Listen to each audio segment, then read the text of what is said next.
শেখ হাসিনা পতনের পর বিশ্বজুড়ে আলোচনায় আসে আওয়ামী লীগ নেতাদের নানা অন্যায় অপকর্ম আর দুর্নীতির কথা, জনগণের সাথে করা প্রতারণার কথা। শুধু তাই নয়, নারী কেলেঙ্কারিতে উঠে এসেছে অনেক নেতার নাম।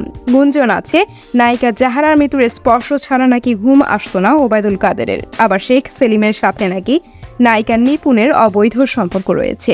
এসব আলোচনা ও সমালোচনার মধ্যে নেতাদের অপকর্ম নিয়ে বিস্ফোরক মন্তব্য করলেন মহিলা লীগের এক নেত্রী।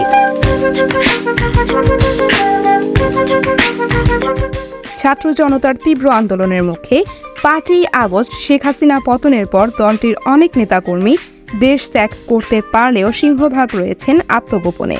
আবার অনেকেও গ্রেফতার হয়েছেন। এর মধ্যে দলটির তৃণমূল পর্যায়ের নেতা নেত্রীদের নামেও মামলা হচ্ছে। তাদেরই একজন ব্রাহ্মণবাড়িয়া যুব মহিলা লীগের সহসভাপতি উম্মে হানি সেতু। শেখ হাসিনা পালানোর পর তার নামেও 3টি মামলা হয়েছে। নিজ সন্তানদের রেখে এখন পালিয়ে বেড়াচ্ছেন তিনি। সম্প্রতি সেতুর একটি ভয়েস রেকর্ড যোগাযোগ মাধ্যমে ভাইরাল হয়েছে।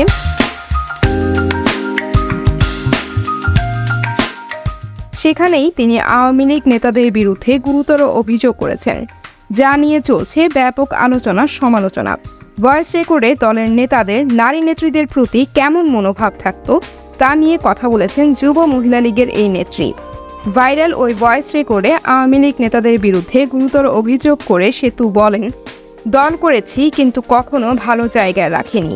নেতারা সবসময় বাঁকা করে তাকিয়েছেন। কেন তাকিয়েছেন সেটাও বুঝি।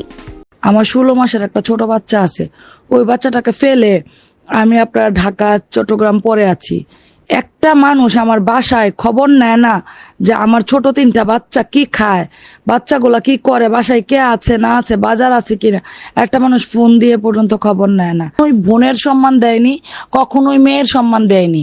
সবসময় আমাদেরকে ভোগের পণ্য ওনারা মনে করতো। যেই মেয়ে শরীরে ওনারা হাত দিতে পারতো ওরে ওই ভালো জায়গায় নিয়ে রাখতো। বাংলা কথা বলি, কারণ বাংলা কথাগুলো এখন না বললে নাই হবে। এই নোংরা নেতাগুলার কারণে আজকে বাংলাদেশ আওয়ামী লীগ ধ্বংস হয়েছে। শুধু ইউনিয়ন লেভেল, উপজেলা লেভেল, জেলা পর্যায়ে না, সেন্ট্রাল পর্যন্ত আজকে কত নোংরা নোংরা খবর আসতেছে। হ্যাঁ, সেন্ট্রাল নেতারা বড় বড় নায়িকাদেরকে রাতের উইং নিয়ে রাখতো। এগুলা করে করে আল্লাহর গজব নাজিল করছে বাংলাদেশ আওয়ামী লীগের উপরে।